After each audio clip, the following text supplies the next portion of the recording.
अस्सलाम वालेकुम नाज़रीन, कैपिटल स्पेशल में आपको खुश आमदीद कहता हूँ। मैं हूँ मुअज़्ज़म अस्कर। नाज़रीन, आज एक दिलचस्प सूरत हाल तब पैदा हुई जब अमरीकी सफ़ीर जो हैं डोनाल्ड ब्लूम वो KPK पहुँचे और जब KPK हुकूमत के उन्होंने विज़िट किया, वज़ीर आला महमूद ख़ान ने उनसे मुलाकात की, वो डिफरेंट जो हैं मकामात पर भी गए और साथ ही साथ उन KPK गवर्नमेंट को 36 गाड़ियों का तोहफ़ा भी या अतिया कहें वो भी दिया गया।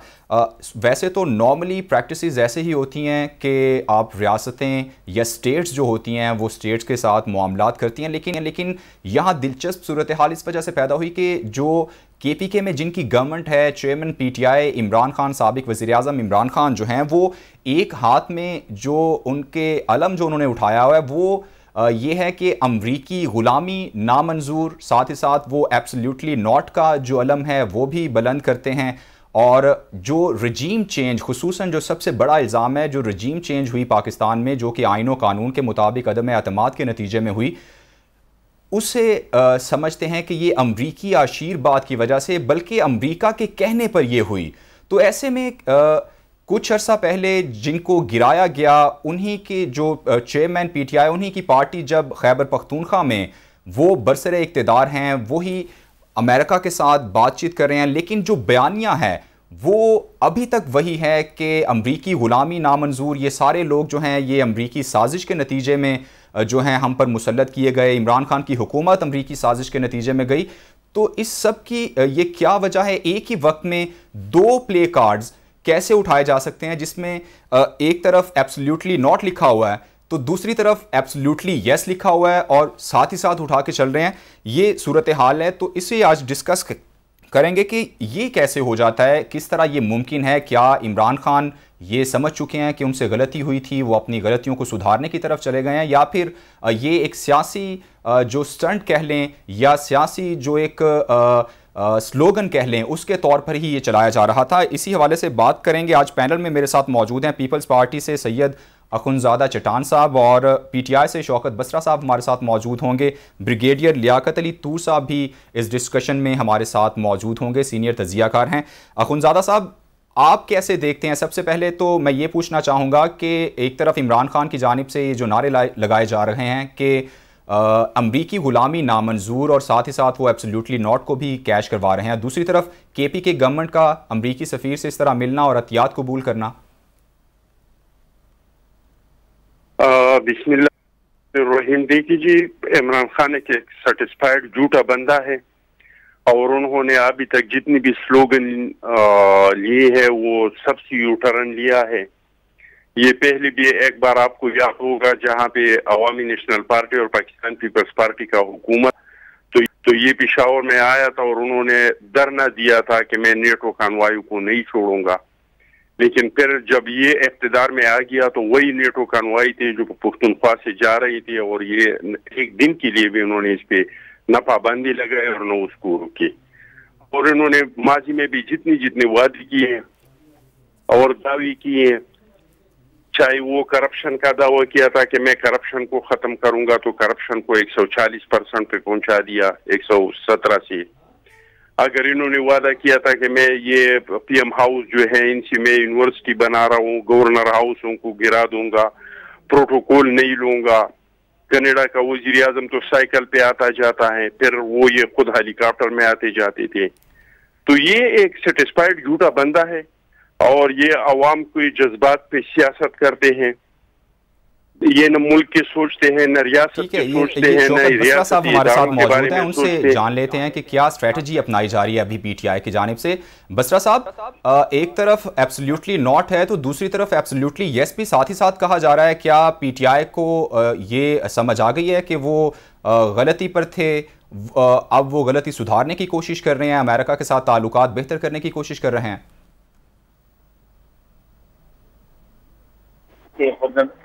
चट्टान साहब मेरे भाई हैं, मेरे दोस्त हैं, मैं उनको ना झूठा कह सकता हूं और वैसे भी अगर PDM की तमाम जमातों को झूठा कहना झूठों की तौहीन है। इनको तो बिल्कुल नहीं कहना चाहिए क्योंकि ये वो अमरीकी गुलाम हैं जिन्होंने पाकिस्तान की बका और सलामती का सौदा इस बात पे किया है कि हमारा माल बचा रहना चाहिए, हमारी जो लूट मार की कमाई है वो बची रहनी चाहिए। पाकिस्तान की खुद मुख्तारी से इस बात का कोई तल्लुक नहीं है। अब रहेगी आपकी बात एब्सोल्युटली नॉट और एब्सोल्युटली यस वाली। इसमें कोई शक रह गया है कि अमेरिका ने रजीम चेंज किया, अमेरिका ने साजिश की अपने ये जो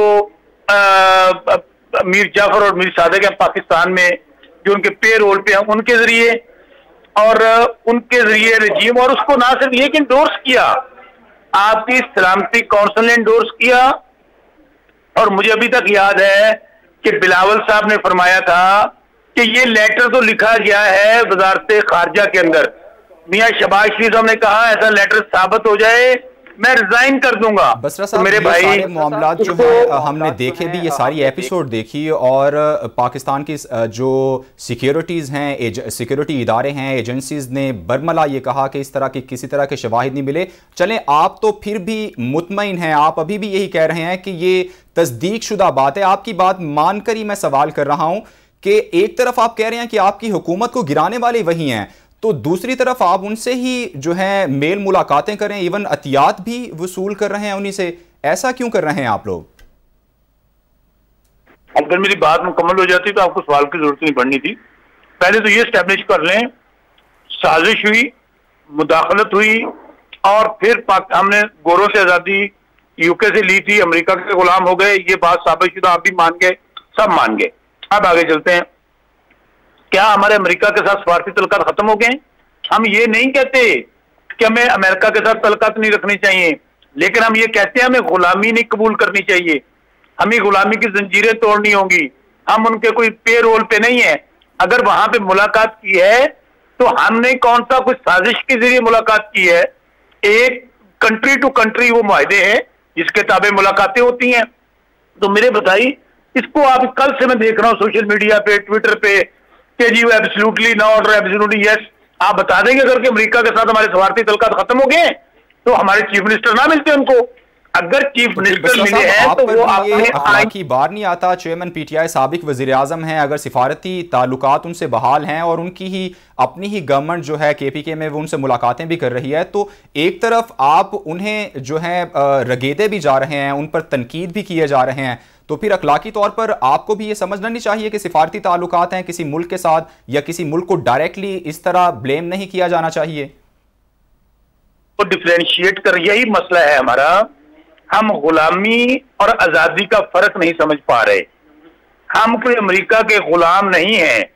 वो हमें कहे कि हमें नहीं चाहिए इमरान खान, हमें इमरान खान जाएगा तो पाकिस्तान के साथ तल्लुकात होंगे, अगर इमरान रहेगा तो पाकिस्तान के साथ को नताइज भुगतना पड़ेंगे, हम उन्हें एयर बेस देंगे। ये अगर बात हो तो वो इमरान की ही हुकूमत से जो केपीके में है, अगर इमरान उन्हें इतना ही बुरा लगता है तो फिर क्यों कर वहां जाके वो सिफारती ताल्लुकात बढ़ा रहे हैं? ये तो आपकी बात को नफी नहीं कर रही।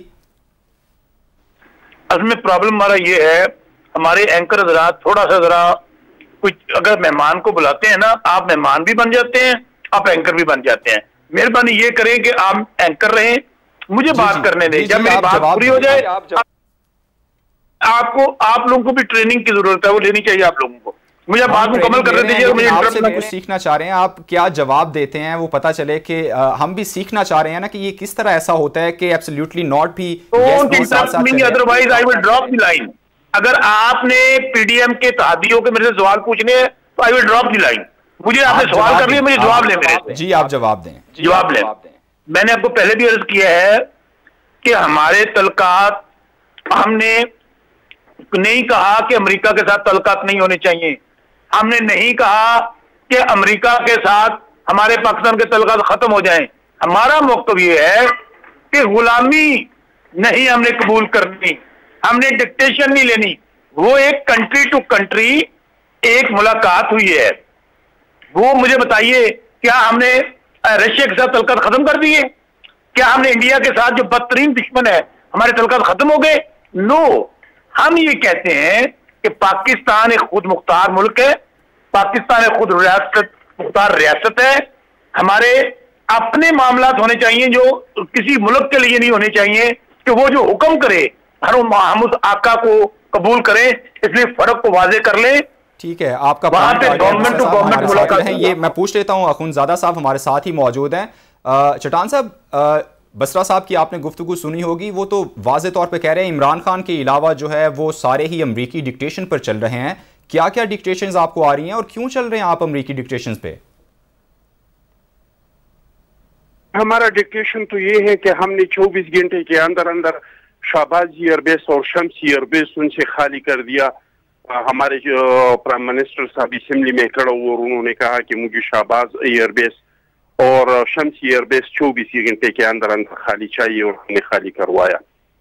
हमारा डिक्टेशन तो ये है कि हमने इनके नाराजगी के बावजूद गवादर पे चाइना के साथ मुआहिदा किया। हमारा डिक्टेशन तो ये है कि अमेरिका के नाराजगी के बावजूद हमने ईरान के साथ गैस पाइपलाइन मुआहिदा किया।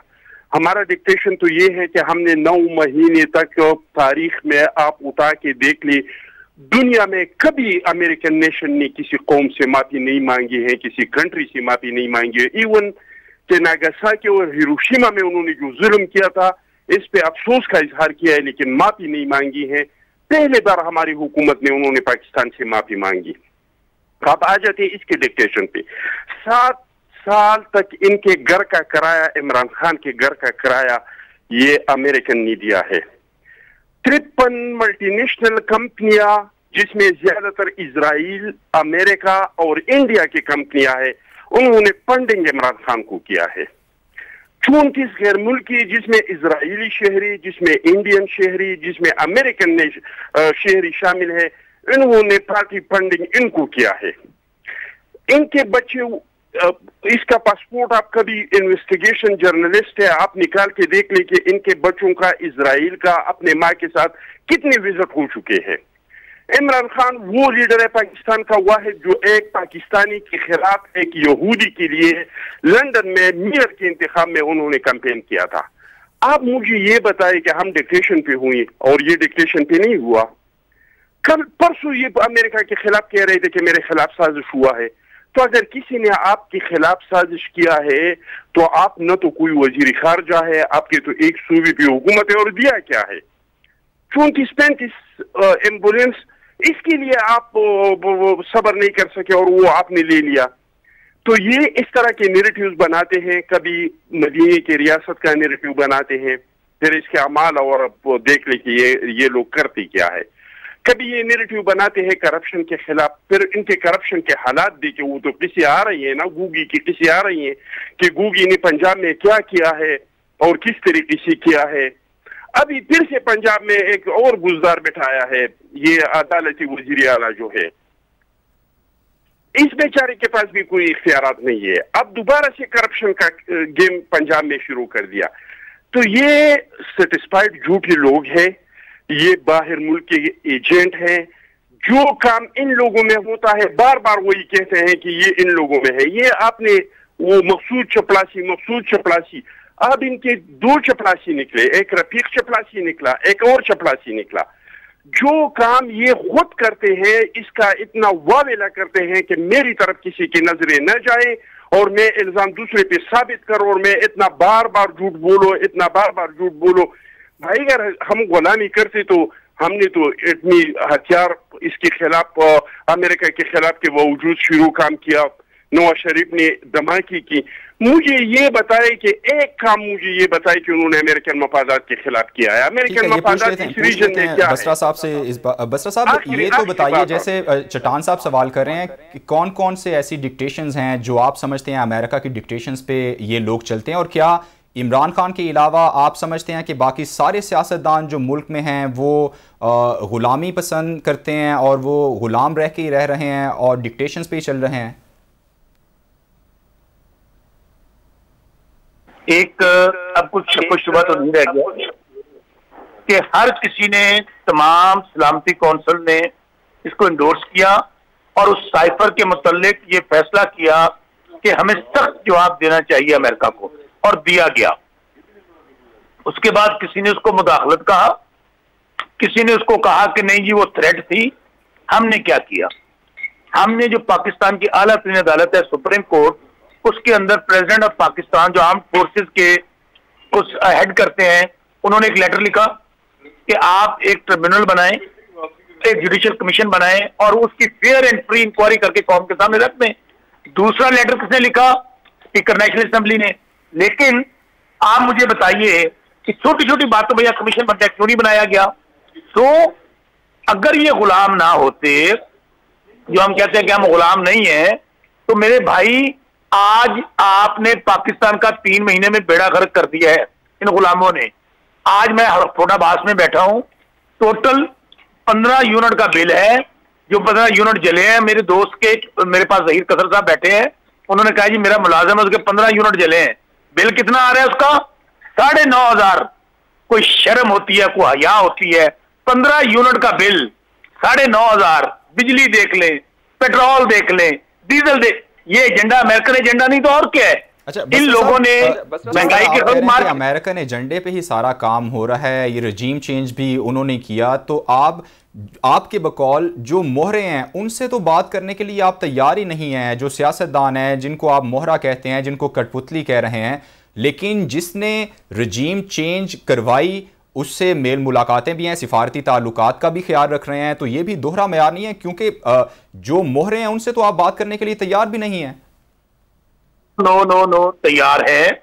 ये हम क्या समझते हैं कि रिजीम चेंज हुआ, साजिश हुई, पाकिस्तान के मसाइल का वाहिद हल जो इन इंपोर्टेड हुक्मरानों ने किया है, जो इस इंपोर्टेड हुकूमत ने पाकिस्तान का हाल कर दिया है।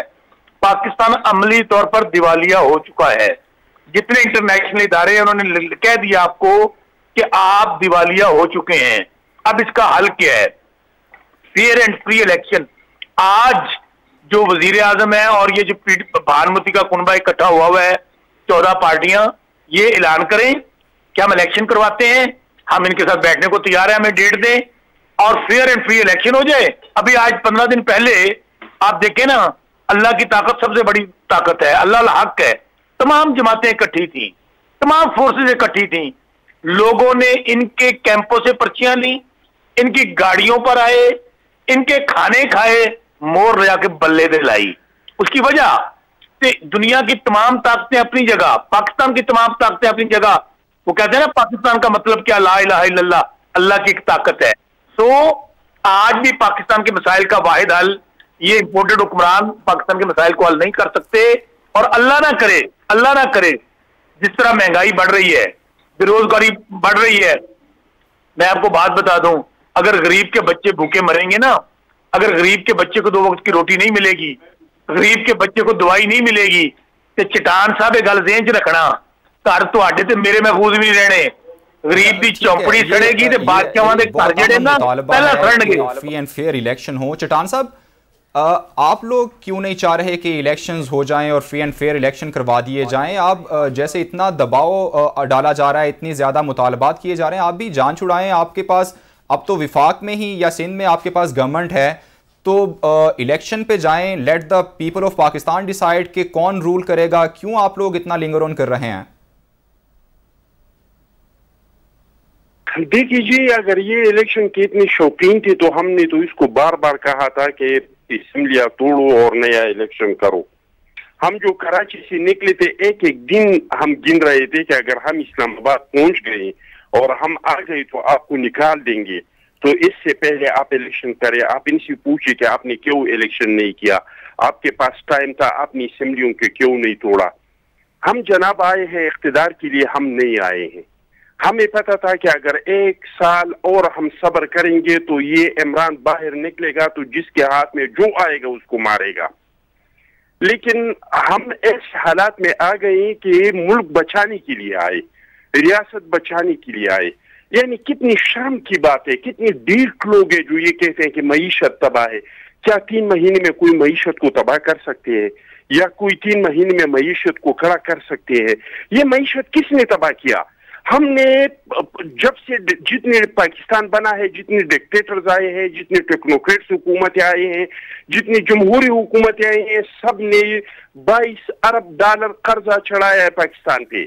आपने सिर्फ 4 साल में 22 अरब 25 अरब कर्जा पाकिस्तान के ऊपर चढ़ा दिया। और आप कह रहे हैं कि मईशत तबाह कर दिया। भाई आप तो इस एजेंडे पे जा रहे थे, हमने मईशत को दुरुस्त करना है, हमने इस मुल्क को बचाना है। आप तो जिन लोगों ने आपको फंडिंग किया है 351 कंपनियों ने, आप तो इसके एजेंडे पे जा रहे थे, पाकिस्तान को बैंक करप्ट करना चाहते थे। आप तो इस एजेंडे पे थे। तो 22 साल पहले डॉक्टर इसरार साहब ने कहा था कि इमरान खान को लाया है पाकिस्तान की इतनी ताकत को खत्म करने के लिए कि पाकिस्तान के इक़्तिसाद को तबाह करे, फिर अक़वाम मुत्तहिदा सालिस के तौर पे आ जाए और फिर वो निगरान हुकूमत बनाए और सबसे पहला मुतालबा ये करे कि एटमी हथियार यूक्रेन की तरह अब हमारे हवाले कर दे। हम तो उस साजिश को नाकाम बनाने के लिए आए थे। ठीक है, दोनों पार्टियां ही एक दूसरे पर साजिश का ही जो है इल्जामात आयद कर रहे हैं आप लोग के वो। जी जी जी जी कंटिन्यू करें। ये कहते हैं कि आपने बिजली का बिल ये आया, क्या IMF के साथ मुआहिदा हमने किया था? क्या स्टेट बैंक को IMF के हवाले हमने किया था या आप लोगों ने उसको हवाले किया था? आप लोगों ने IMF के साथ मुआहिदे की थी और फिर आप बाहर से फ्यूल मंगवाते थे और यहाँ पे एक साहब आपको इन सारी बातों का पहले से ही होगा, तो फिर आपने क्यों इनको हटा के ये सारा कुछ अपने गले डाल ली? सारी जो जिम्मेदारी क्यों अपने गले ले ली? जी मैं कह रहा हूँ ये चीज़ें आपको पहले से पता ही होंगी कि पाकिस्तान जो अभी आप बातें कर रहे हैं कि इस तरह के हालात थे, तो क्यों कर फिर ऐसे हालात में, इन हालात में आपने रजीम चेंज की और दूसरे का जो तोक था वो अपने गले में डाल लिया? जब पाकिस्तान की बचाने की बात आ जाती है फिर हम इक़्तिदार और रूट की सियासत नहीं करते हैं। पाकिस्तान बिल्कुल दिवाला हो चुका था, इस लेवल तक इन्होंने पहुंचाया था IMF से मुआहिदा करके, फिर पीछे मोड़ के इस लेवल तक पाकिस्तान को पहुंचाया था कि पाकिस्तान बैंक करप्ट हो जाए, श्रीलंका की तरह हालात हो जाए, अक़वाम मुत्तहिदा आके और इन्होंने इसको जो फंडिंग किया था, दोनों पार्टियां ही जो हैं वो एक दूसरे पर इल्जामात लगा रही हैं। वो PTI कह रही है कि आप जिम्मेदार हैं हथियार छीन ले, और आप लोग कह रहे हैं कि सारी की सारी जिम्मेदारी PTI की थी, लेकिन इसमें जो पिस रहा है वो पाकिस्तान है, एक आम पाकिस्तानी जो है वो पिस रहा है। एक और जो अहम इशू है जो मुझे आज डिस्कस करना है आप दोनों मेहमानों के साथ, वो ये है कि इन सारी सियासत में, सारी हलचल में एक जो अहम चीज़ सामने आई है वो ये है कि मुल्की इदारों पर बेजा तनकीद होने लगी है। अभी पिछले दिनों ये वाक़या जो पेश आया, लसबेला में जो हादसा पेश आया, उस पर जिस तरह आवाम ने रिएक्ट किया, जिस तरह की बातें की गई, और ओवरऑल भी इदारों से मुतालिक सियासतदानों का जो रवैया है वो कैसा है, इस पर हम तफसीलन बात करेंगे एक ब्रेक के बाद।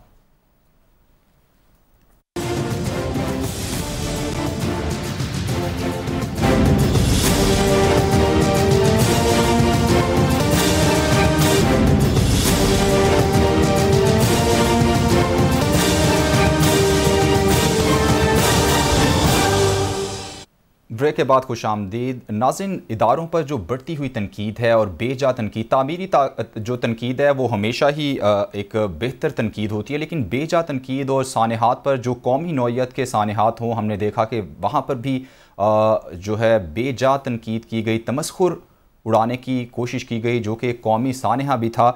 इससे मुतालिक मैं जानना चाहूँगा कि हमारे पैनलिस्ट क्या राय रखते हैं कि इसकी वजूहात क्या हैं, क्यों इतना ज़्यादा अवाम जो है इस पर रिएक्ट कर रहे हैं, और तामीरी तनकीद के बजाय एक लो लेवल पर जाकर कौमी सानेहात तक को भी नहीं देखा जा रहा और तनकीद की जा रही है। बसरा साहब, आप अभी जो हुकूमती जो हैं ब्रिगेडियर लियाकत अली तूर साहब हमारे साथ मौजूद हैं, मैं चाहूँगा पहले उनसे उनका मौक़िफ़ जानें कि वो क्या समझते हैं, कि क्या वजूहात हैं। ब्रिगेडियर साहब, क्या वजूहात समझ रहे हैं आपके, इसके पीछे क्या वजह है कि बेजा तनकीद सामने आ रही है? इवन कौमी सानेहात पर भी आपने देखा जिस तरह की बातें की गई। जी बिस्मिल्लाहिर्रहमानिर्रहीम। बड़े अफसोस की बात है कि ऐसी बातें हुई, और ये मेरा ख्याल है कि अभी तक हमारा शऊर नापुख्ता है बहैसियत कौमों की ज़िंदगी में 75 साल बड़ा थोड़ा अरसा होता है। तो हम बहुत कुछ सीख रहे हैं, हमारी सियासत में बहुत डेवलपमेंट्स हुई हैं, हमने पार्लिमानी जमहूरियत स्टार्ट कर ली, उसके मुताबिक चलने की कोशिश करते हैं, लेकिन हमारी सियासत में कुछ खामियां आ गई हैं। एक तो ये है कि झूठ का कारोबार बहुत ज़्यादा है और ये समझते हैं कि खुलेआम हम झूठ बोल सकते हैं और यही सियासत है, झूठ बोलिए और बोलते चले जाइए दूसरे को नीचा दिखाने के लिए, चाहे उसमें कौम का नुकसान ही क्यों ना हो जाए। तो ये आप देख रहे हैं, आपके सामने है, कौमी हादसों के ऊपर भी ये नहीं बख्शते। दूसरा, एक ऐसा रिवाज पड़ा पाकिस्तान के अंदर कि दानिश्वरी का मेयाद ठहर गया अफवाज पाकिस्तान को तानो तशनी करने पर। कोई जितना बड़ा दानिश्वर बनना चाहता है वो उतना ज्यादा तनकीद फौज पे करता है, और हमारी सियासत की ही कमजोरियां थी जिनकी वजह से फौज को बार बार आना पड़ा, और फिर उनको अदालतें जो हैं वो एवरी टाइम देती रहीं। अदालत ने उनको वो जो कहते हैं ना कि क्लीन कार्ड दिया आके हुकूमत करने का, और जब उन्होंने जाना चाहा तो पार्लियामेंट ने एवरी टाइम उनको इंडेमनिटी दी कि तुमने जो कुछ किया ठीक किया।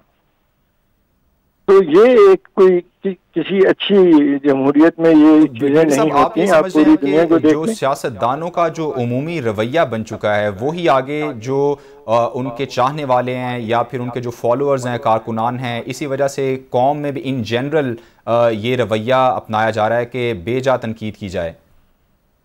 जी हाँ, और मैंने कहा ना कि दानिश्वरी का मेयार ये ठहर गया कि कौम के सामने फौज पे तनकीद की जाए।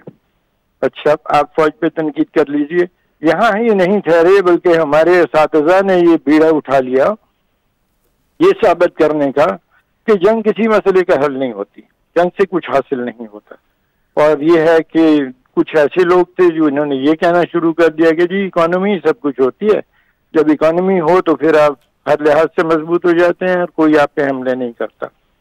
तो मैं उन हजरात से ये पूछता हूं कि जनाब ये बताइए कि 1680 में शायद जहांगीर का दौरे हुकूमत, औरंगजेब का दौरे हुकूमत था जी, तो उस वक्त आपकी इकोनॉमी पूरी दुनिया की इकोनॉमी का 27-26% थी, और पूरी दुनिया की इकोनॉमी में 32% हिस्सा सल्तनत उस्मानिया का था। कहा जाए तो मुसलमान तकरीबन 55% दुनिया की इकोनॉमी का जीडीपी मुसलमान मुल्कों से था। इतनी ज्यादा ताकतवर इकोनॉमी होने के बाद आपको शिकस्तें क्यों हुई? इसलिए कि आपने ये फलसफा अपना लिया कि जंग किसी मसले का हल नहीं होता, फौज पे ज्यादा स्पेंड नहीं करना चाहिए, फौज बहुत बड़ा बोझ होती है। और उसमें आपने एग्जैजरेशन यहाँ तक की कि पाकिस्तान में लोग कहना शुरू हो गए कि फौज 80% बजट खा जाती है। भाई कैसे खा जाती है? टोटल फौज का बजट तो आपके बजट का 14% भी नहीं है। इस 14% में 3 फौजें पाल रहे हैं आप, एयरफोर्स, नेवी और आर्मी। तो आर्मी को 7% मिलता है, आधा उनके पास चला जाता है। उस 7% में से जो 3.5%, 4% के करीब तो तनख्वाहें हैं आपकी। तो फिर ये गलत रॉन्ग जो है, बिल्कुल एक गलत तस्वीर बच्चों के सामने पेश की जा रही है। बच्चों को ये बताया जा रहा है कि जंग किसी मसले का हल नहीं। तो भाई जंग करनी पड़े, कोई आप पर आ पड़े तो वो मसले का हल होती है। बहुत सारे मुल्कों ने आज़ादी जंग ही से हासिल की है। अमेरिका उसमें शामिल है, चीन भी उसमें शामिल है, मलेशिया भी उसमें शामिल है। ये जरूरी नहीं है हमें कायदे आज़म ने, आप कहेंगे सियासी दावपेच से आज़ादी ले दी, अल्लाह उनको जन्नत नसीब करे, और उनके साथियों को जिन्होंने ये काम किया। लेकिन हमने एक गलत रवैया अपना लिया फौजी कार्रवाइयों की तरफ या फौज की तरफ या जंग की तरफ, और एक फलसफा ही चल पड़ा। सोशल मीडिया का एक दौर है, डिजिटल मीडिया जो है हर शख्स के पास, हर फर्द के पास जो है मोबाइल मौजूद है, डिजिटल प्लेटफॉर्म्स मौजूद हैं। तो ऐसे में इस चीज़ की रोकथाम कैसे हो सकती है? और दूसरा, कौम को इस मामले की तरबियत कैसे दी जा सकती है कि किस मामले पर कैसे रिएक्ट किया जा सकता है? मैं समझता हूँ कि इसमें जो तरबियत है हमारी नई नस्लों की वो ठीक होनी चाहिए। बच्चों को सही तारीख बतानी चाहिए, बच्चों को ये बताना चाहिए कि दुनिया की सबसे बड़ी इकोनॉमी होकर हम जंगे बक्सर क्यों हार गए, हम जंगे पलासी क्यों हार गए, टीपू सुल्तान क्यों हार गए। वजह ये थी कि हमने फौज को निगलेक्ट करना शुरू कर दिया था और हमारी फौजी इस्तिताअत वो नहीं रही थी। हम स्पेन क्यों छूट गया हमसे, किसी और दुनिया के मुल्क आप कहें कौम से इतने मुल्क उनसे निकले हाथ से। स्पेन पे आपने 800 साल हुकूमत की, निकल गया आपके हाथ से, इसीलिए कि आप अयाशियों में पड़ गए। आपने बड़े बड़े महल बनाने शुरू कर दिए, और आप अगर वही रकम आप अपनी मिलिट्री ट्रेनिंग पर लगाते और अपने दिफा पर लगाते तो आपके साथ ये सलूक ना होता। आपके पास दुनिया की सबसे बड़ी इकोनॉमी थी। अमेरिका को देखिए, दुनिया की सबसे बड़ी इकोनॉमी है और तकरीबन 250 साल हो गए उनको आजाद हुए, जिसमें से सिर्फ 16 साल वो अमन की हालत में रहे हैं। सिर्फ 16 साल, 234 साल वो हालत जंग में रहे हैं। अभी तक जंग की हालत में, अभी तक उनकी 700 से ज्यादा बेसिस हैं और वो फौजी हमले कर रहे हैं तमाम मुल्कों पर। अच्छा ब्रिगेडियर साहब, ये जो अमूमी तौर पर हमारे सियासतदानों का एक रवैया बन चुका है, इदारों की जब मैं बात करता हूँ तो मेरी मुराद यानी जैसे इस्टेब्लिशमेंट भी इसमें आती है, जैसे अदलिया भी हमारी इसी में आती है, इदारे जो मेन मुल्क के हैं। तो ऐसे में जब अपने हक में कोई बात हो तो वहाँ पर वाह वाह की जाती है, लेकिन अगर अपने खिलाफ कोई बात आ जाए, जैसे कोई फैसला आ जाता है और अगर एक महीने में भी एक फैसला हक में आ जाए तो वाह वाह होती है, अगला फैसला हक में ना हो तो उस पर तनकीद की जाती है। तो ये रवैया, इस रवैये को आप कैसे देखते हैं? तनकीद ही नहीं करते बल्कि जजों की किरदार कुशी शुरू हो जाती है। ये देखिए ना, ये सबसे बड़ी बात है। और अगर फैसला आपके हक में हो जाए तो बहुत अच्छी बात है, और अगर फैसला बसरा साहब, ब्रिगेडियर साहब हमारे साथ मौजूद हैं, उनसे जान लेते हैं। बसरा साहब, ये जो हम रवैये की बात कर रहे हैं कि अपने हक में आने वाला कोई भी फैसला, चाहे वो जैसे इदारे हैं, मिलिट्री इस्टेब्लिशमेंट है, या फिर हमारी जो अदालतें हैं, आला अदलियाँ हैं, एक ही महीने में हमने देखा कि हक में फैसला आए तो हम वाह वाह करते हैं, हक में ना आए तो हम उसके खिलाफ बड़ा बड़ा महाज खोल लेते हैं। ये सियासतदानों का रवैया आप समझते हैं कि इसमें मैच्योरिटी आनी चाहिए?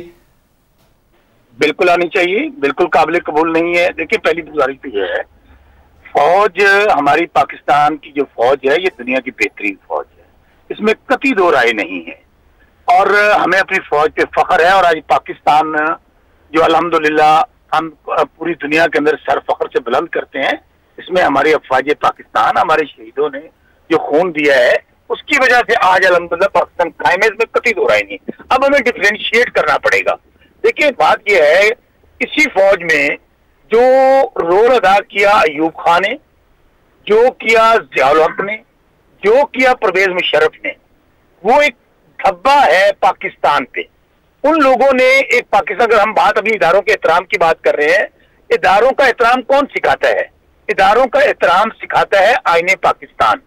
आईने पाकिस्तान के ये पिलर्स हैं, वो अदलिया है, वो पार्लियामेंट है, वो हमारी अफवाज पाकिस्तान है। और अब इस वक्त मैं ये समझता हूं जो सहाफत है ये भी बहुत अहम पिलर है। तो मेरी गुजारिश ये है कि तमाम इदारों को, उनके सरबराहान को जो आईनी रोल दिया गया है, अगर तमाम इदारे अपने अपने रोल के मुताबिक काम करें तो मेरा ख्याल नहीं कहता कानून के मुताबिक रहना चाहिए। बसरा साहब, आखिर में मैं आपका कमेंट चाहूंगा। अभी लसबेला में जो अफसोसनाक वाकया पेश आया, उसके बाद आपने देखा जो ट्रोलिंग की गई, आपके जो सियासी मुखालिफिन हैं वो आप पर इल्ज़ाम लगा रहे हैं कि ये पीटीआई की वजह से ऐसा हुआ है। क्या वाकई ऐसा ही हुआ है? अगर नहीं हुआ तो क्या कोई आप अपने कारकुनान को इस पे तरबियत देंगे, या ऐसे सानहात पर इस तरह के जो सामने आए, हमारे जो जिस तरह की ट्वीट्स हमारे सामने आई, सोशल मीडिया प्लेटफॉर्म पर जिस तरह बातें की गई, सियासतदानों का हक बनता है कि वो अपने जो फॉलोअर्स हैं उन्हें सिखाएं? पहली बात तो ये है, जो भी ये लोग हैं जिन्होंने ये काम किया है, बिल्कुल उनके खिलाफ सख्त से सख्त कार्रवाई होनी चाहिए, इसमें कतई दो राय नहीं है। अब मेरी गुजारिश सिर्फ ये है, बजाय इसके कि पॉलिटिकल पॉइंट स्कोरिंग की जाए, जिन लोगों ने किया है एक तो उनको बिल्कुल एक्सपोज करना चाहिए कि ये लोग हैं, किनसे कनेक्टेड है। अब ये कह देना, मैं जो सुन रहा हूँ उनका बयानिया जो आजकल इम्पोर्टेड हुकूमत इकट्ठी हुई है, जो बानमती का कुनबा है, ये अगर मैं फिर वो बात चला जाऊँ इदारों के ऊपर, ये तो मेरी जान 3 महीने पहले तक नाम ले लेकर हमारे इदारों के जो सरबराहान है, जो हमारी ISI जो दुनिया की बेहतरीन एजेंसी है, उसके सरबराहान के नाम ले लेकर बातें करते रहे। लेकिन मैं फिर उसी बात पे आऊंगा, इस बात की डिटेल इन्वेस्टिगेशन होनी चाहिए। जो जिम्मेदारान है उनको मैं समझता हूं कैफरे किरदार तक पहुंचाना चाहिए, जिम्मेदारान को जिन लोगों ने तक पहुंचाना चाहिए। बहुत शुक्रिया बसर साहब, वक्त की कमी है, मुझे वाइंड अप करना है। पीपल्स पार्टी के हमारे साथ सैयद अखुनज़ादा चट्टान साहब मौजूद थे, ब्रिगेडियर लियाकत अली तूर साहब हमारे साथ मौजूद थे और शौकत बसरा साहब हमारे साथ मौजूद थे। आप तीनों मेहमानों का बहुत शुक्रिया। नाज़रीन मुझे इजाज़त दीजिए, अल्लाह हाफिज़।